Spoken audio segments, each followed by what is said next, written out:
Hello friends, welcome to my channel. आज हम जिस शेयर के बारे में बात करने वाले उसका नाम है हिंदुस्तान जिंक और मैंने उसका वेबसाइट ओपन करके रखा है। तो आप देख सकते हो कि ये हिंदुस्तान जिंक प्रोड्यूस करता है और silver. Hindustan zinc and silver produce करता है और ये 7th रैंक पे है ग्लोबली, ऐसा बता रहे हैं। और इसके बारे में देख लो, जो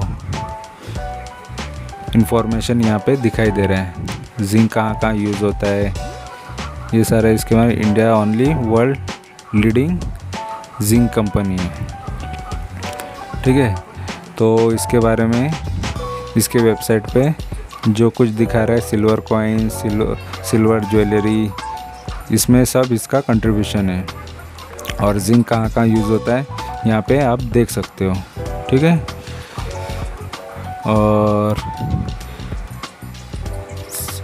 और ग्लोबली ये 7th नंबर पे आता है, ठीक है। तो ये हमने देख लिया। अभी इसका ये बहुत फास्ट दिखा रहे हैं, ठीक है।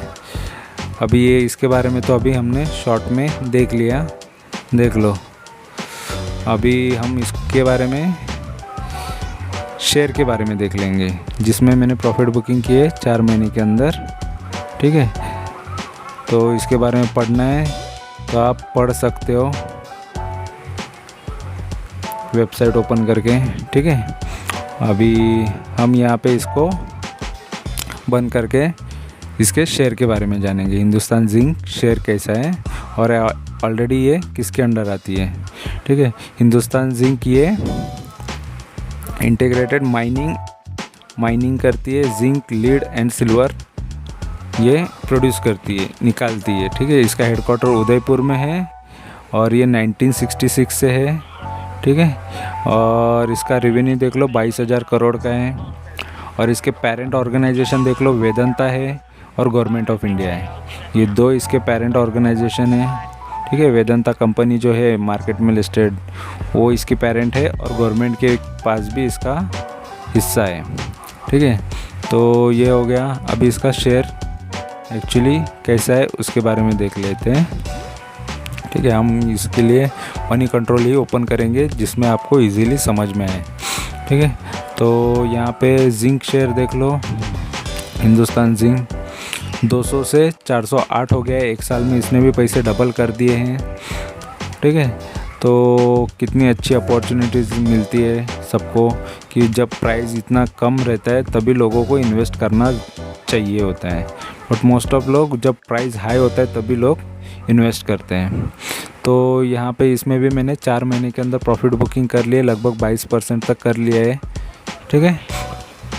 और तभी मैं आपके लिए ये वीडियो लाया। और इसमें अभी इसका स्ट्रेंथ वीकनेसेस देख लेते हैं।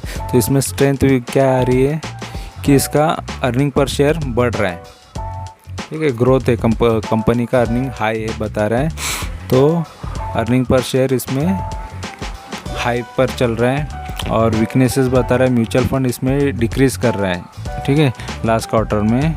और इसमें अपॉर्चुनिटी बता रहा है कि ब्रोकर ने अपग्रेड किया है इसका रिकमेंडेशन और टारगेट। तो टारगेट और ऊंचा कर दिया है, हाई बता रहा है कि और ये बढ़ेगा, ठीक है। और इसमें थ्रेट क्या बता रहा है, रेवेन्यू में डिग्रोथ आ रहा है, रेवेन्यू कम हो रहा है। तो इसमें ये थ्रेट है, डर है। अभी इसके मार्केट कैपिटल के बारे में देखते हैं। इसका मार्केट कैपिटल देख लो 1,63 करोड़, 63,000 करोड़ है। 1,63,000 करोड़ 794, ठीक है। और डिविडेंड देख लो कम से कम 5.5% मिल रहा है। ऐसे भी शेयर में इन्वेस्ट करके रखते 5.5% भी मिलता, प्लस कैपिटल इंक्रीज भी होता। तो ऐसे शेयर, ये गवर्नमेंट के शेयर हैं। और देखो लो, बैंकों से ज़्यादा तो रिटर्न मिल ही रहे हैं, और क्या चाहिए। और प्लस कैपिटल भी बढ़ रहा है। तो ऐसे शेयर में ज़्यादा से ज़्यादा लोगे तो ज़्यादा से ज़्यादा डिविडेंड भी मिलेगा, प्लस कैपिटल भी बढ़ेगा और रिस्क भी कम होता है, ठीक है। ऑलरेडी ये 1 लाख 1.5 लाख करोड़ के ऊपर की मार्केट कैपिटल है, मतलब लार्ज कैप ही है ये, ठीक है। और इसमें ज़्यादा रिस्क नहीं होता है। तो जब ऐसे शेयर्स कम प्राइस में मिलते ना तभी बहुत लेने चाहिए, ठीक है। मार्केट में बहुत अच्छी अच्छी कंपनी है, लेकिन लोग है ना बहुत गलत कंपनियों में इन्वेस्ट करते हैं और उसी की वजह से वो पछताते रहते हैं, इसीलिए नहीं कमा पाते हैं।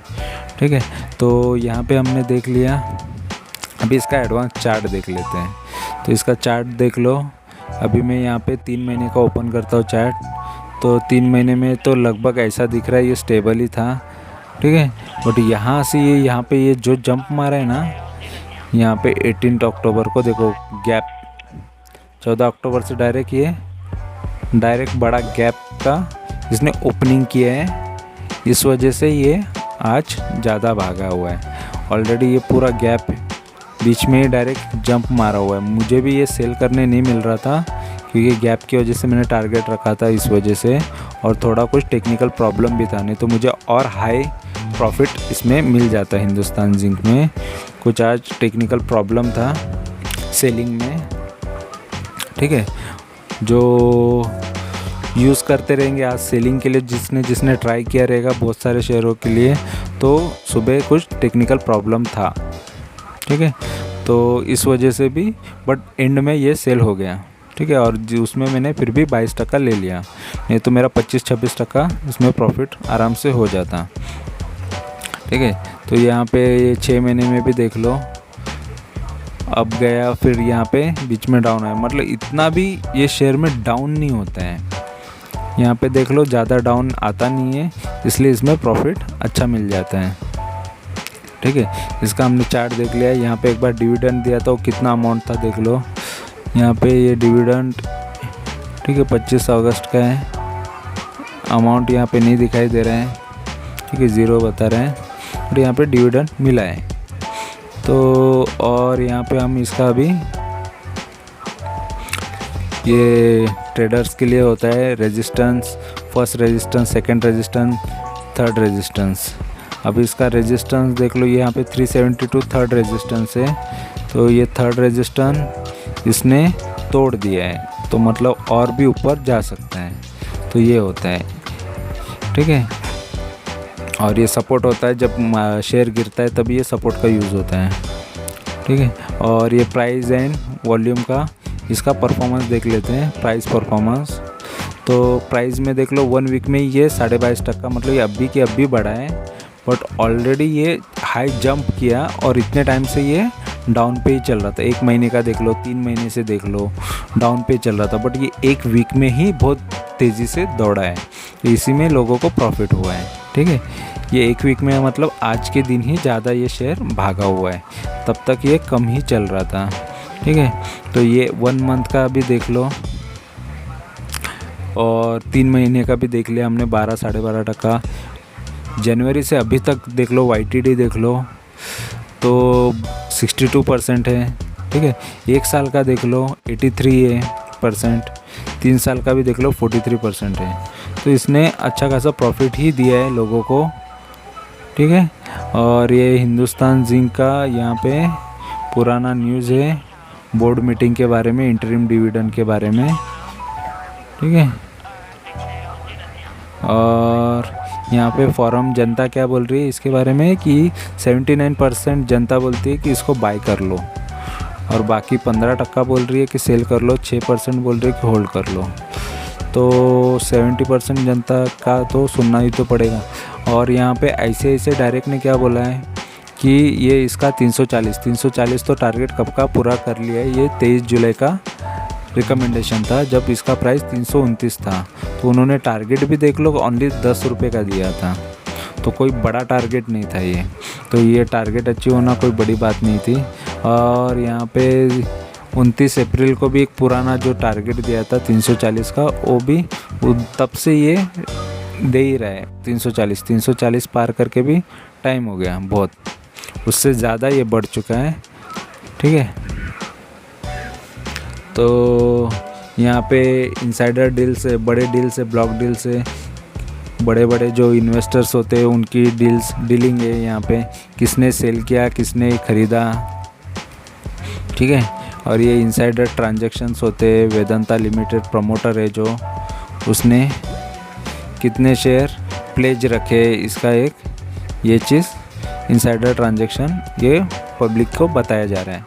अभी इसका रेवेन्यू देख लेते हैं। रेवेन्यू देख लो 17,000 करोड़ 2017 में था, तो वहाँ से ये बढ़ा, फिर थोड़ा फिर कम हुआ, फिर थोड़ा कम हुआ 2020 में, फिर से बढ़ा, तो मतलब 22,629 तक ये अभी इसका रेवेन्यू है। और भी 2021 बाकी है, तो इसका रेवेन्यू और भी बढ़ सकता है। तो और नेट प्रॉफिट भी देख लो, नेट प्रॉफिट भी उसी समान है। तो नेट प्रॉफिट भी यहाँ पे जो 2017 में हाई था, फिर उससे 2018 में थोड़ा ज़्यादा और 9,200 करोड़, फिर थोड़ा कम हुआ, फिर और थोड़ा कम हुआ, फिर अभी फिर से बढ़ेगा 7,900 तक इसका प्रॉफिट, 7,980 तक इसका प्रॉफिट है। और भी ये बढ़ेगा, तो प्रॉफिटेबल ही कंपनी है, कोई घाटे में तो नहीं जा रही है, तो कंपनी अच्छी है। तो थोड़ा ऊपर नीचे प्रॉफिट एंड लॉस होता ही है, बट लॉस नहीं है, प्रॉफिट तो होता ही है, कम ज़्यादा होता है। डिमांड और सप्लाई के ऊपर रहता है कि डिमांड कब आती है, और ये कोरोना का सिचुएशन भी उसकी वजह से भी होता है, कोविड का जो सिचुएशन चल रहा था, नहीं तो कंपनी बहुत अच्छी है। और यहाँ पे प्रमोटर्स का देख लो कि प्रमोटर ने 64 या 65% ही होल्ड करके रखा है, ये समझ लो प्रमोटर ने सबसे ज़्यादा है। यहाँ पे ये देखो, ये ग्रीन में बता रहे हो प्लेज है, प्लेज मतलब गिरवी रखा हुआ है शेयर्स। तो 2020 में कितने गिरवी रखे थे, सितंबर में, दिसंबर में, तो ये प्लेज रखे हुए, कुछ गिरवी रखे हुए शेयर्स हैं, ठीक है। तो ये गिरवी बैंकों के पास रहते हैं लोन के अगेंस्ट, ठीक है। और यहाँ पे DIS के पास देख लो 32% है, मतलब डोमेस्टिक इन्वेस्टर ने बहुत तगड़ा इसमें हिंदुस्तान जिंक में इन्वेस्ट करके रखा है। तो DIS ने ज़्यादा भरोसा रखा है, डायरेक्ट प्रमोटर के बाद डायरेक्ट DIS के पास है शेयर्स, फिर बाद में पब्लिक के पास बहुत कम है, 1.5-2% है, मतलब हमारे जैसी पब्लिक के पास तो बहुत ही कम है, ठीक है। और FIs को भी बहुत कम मिला है। तो बड़े डोमेस्टिक इन्वेस्टर के पास ज़्यादा है और प्रमोटर के पास ज़्यादा है ये शेयर्स। तो पब्लिक के पास भी होनी चाहिए। अगर ये सब इतना भरोसा कर रहे हैं तो आपको भी करना ही चाहिए। DIS तो बड़े इन्वेस्टर्स होते हैं, उनका इतना भरोसा है, तो पब्लिक का भी होना ही चाहिए, ठीक है। म्यूचुअल फंड ने देख लो 20 म्यूचुअल फंड की स्कीमों ने इसमें पैसा लगाया है और 3 कम हो गए हैं ऑलरेडी। ये कब क्यों कम होता है, तो लोग कुछ प्रॉफिट बुकिंग कर लेते हैं, बेच के फिर थोड़ा और थोड़े टाइम के बाद फिर इसमें इन्वेस्ट करते हैं। और इसमें भी देख लो FIs और FPI ने भी 19 कम कर दिया है, ये सितंबर का डेटा है। 112 जो FIIs है, फॉरेन के इन्वेस्टर है, उनमें से, और ये 19 कम हो चुके हैं। यहाँ पे 112 भी है और ऑलरेडी वो पहले ज़्यादा थे, अभी 19 कम हो चुके हैं, ठीक है। ये सितंबर का डेटा है, मतलब लेटेस्ट डेटा है। तो ये सारा इसका इन्फॉर्मेशन है हिंदुस्तान जिंक के बारे में। और हिंदुस्तान जिंक ये गवर्नमेंट के अंडर में आती है और वेदांता भी इसका पेरेंट ऑर्गेनाइजेशन है। और कंपनी में अच्छा खासा पोटेंशियल है और लार्ज कैप कंपनी है, तो थोड़ा डर कम होता है क्योंकि ये ज़्यादा वॉलेटाइल नहीं होते शेयर्स, ठीक है। इसको कोई भी ज़्यादा मूवमेंट नहीं करा सकता और ये अच्छे शेयर होते हैं। और ऑलरेडी ये डिविडेंड भी दे रही है, तो आपका तो कहीं पर भी घाटा नहीं होता है, 5.5% तो ऐसे मिल जाएगा, ऐसा समझ लेने का। तो ये कंपनी में तो बहुत अच्छा खासा पोटेंशियल है। मुझे तो ये कंपनी अच्छी लगती है। आपको मेरी इन्फॉर्मेशन अच्छी लगी है, मैंने जो आपको इन्फॉर्मेशन दी है, तो ज़रूर सब्सक्राइब करो मेरे चैनल को। आपका इसमें कोई घाटा नहीं है, मैं यहाँ पे फ़ायदे की बात कर रहा हूँ, आपको फ़ायदा दे रहा हूँ। और ऊपर से आपको चाहिए तो मैं कौन से शेयर्स बाय करता हूँ, कौन से सेल करता हूँ, जब मैं शेयर में एंट्री करता हूँ तब मैं टेलीग्राम पे भी डालता हूँ। और कल से मैं नए शेयर्स खरीदने जा रहा हूँ और उसके बारे में भी अपडेशन देते जाऊँगा, और कौन से बेचता हूँ उसके बारे में भी अपडेशन देते जाता हूँ। तो आपको चाहिए तो मेरे टेलीग्राम चैनल को भी ज्वाइन करके रखो। और वैसे भी मैं जो शेयर के बारे में प्रॉफिट बुकिंग करता हूँ, वो शेयर के बारे में मैं वीडियो लेके ही आता हूँ। तो आपको मेरी इन्फॉर्मेशन अच्छी लगी है तो ज़रूर सब्सक्राइब करो। Thank you very much for watching my video. Bye bye.